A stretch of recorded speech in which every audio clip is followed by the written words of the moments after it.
बिस्मिल्लाहिर्रहमानिर्रहीम। अस्सलामु अलैकुम नाजरीन। पिछले दिनों में सूबा लोम्बार्दिया की हुकूमत ने एक बोली करवाई है और ये बोली जो है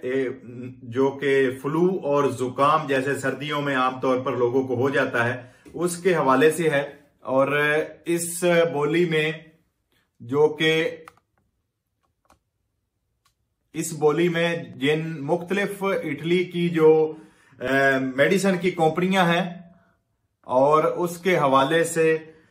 जो भी दूसरे मुल्कों की कंपनियां हैं उन्होंने भी शिरकत की है और स्पेशली चाइना की मुख्तलिफ कंपनियों ने भी इस बोली में शिरकत की।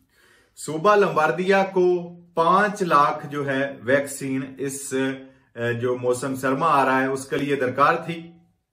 और इस 5 लाख में से जो कंपनी इस बोली को इस आस्ते को जीतती उन्होंने 1 लाख जो है वो फौरन सप्लाई करनी थी और बाकी 4 लाख बाद में करनी थी। तो जब ये बोली हुई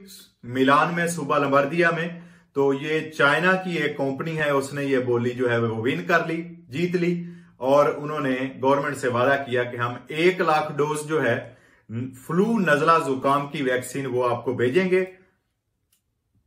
और उसके बाद जो बाकी की 4 लाख है वो भी हमको पहुंचाएंगे। तो आज एक अहम खबर सामने आई कि इटली की गवर्नमेंट की तरफ से एक इदारा है जिसका नाम है एजेंसिया नेशनले फार्माको। इस एजेंसिया नेशनले फार्माको की तरफ से जिस कंपनी ने ये वैक्सीन की जो है बिड जीती थी, उन्होंने ये बोली जीती थी, उस कंपनी ने जो कि चाइना से बिलोंग करती थी उस पर पाबंदी लगा दी है और उन्होंने कहा है कि हम ये फ्लू नजला जुकाम की जो वैक्सीन है हम चाइना से नहीं लेंगे और हमारे इस पर बहुत सारे खदशात हैं, लिहाजा उन्होंने ये इस बोली को कैंसिल कर दिया है।